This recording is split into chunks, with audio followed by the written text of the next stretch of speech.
পিতৃ পরিচয় আদায় করতে মাকে নিয়ে সেনগুপ্ত বাড়িতে হাজির হলো সন্ত্রাসী ইরার মেয়ে নীরা। হ্যাঁ বন্ধুরা, আমরা এমনটাই দেখতে পাবো অনুরাগের ছোঁয়া ধারাবাহিকের আগামী পর্বগুলোতে।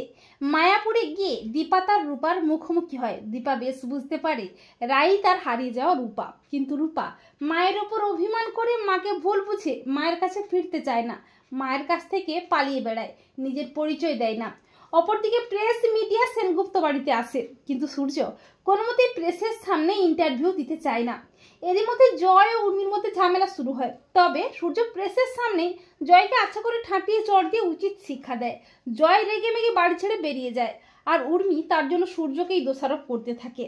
এরপর হঠাৎই বাড়িতে হাজির হয় একটা ছোট্ট বাচ্চা মেয়ে, যার সাজ পোশাক ভাবভঙ্গি একেবারে লাবণ্যের মতো, ঠিক যেমন রূপা ছোটবেলায় সাজতো।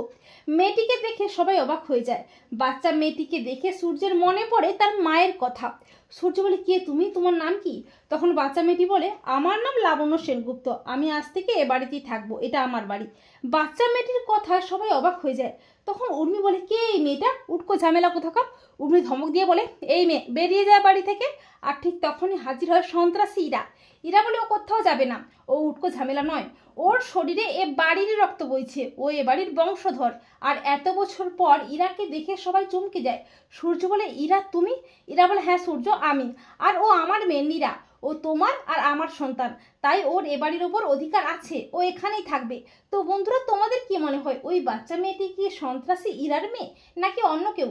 কমেন্ট করে এক্ষুনি জানিয়ে দাও তোমাদের মতামতটি।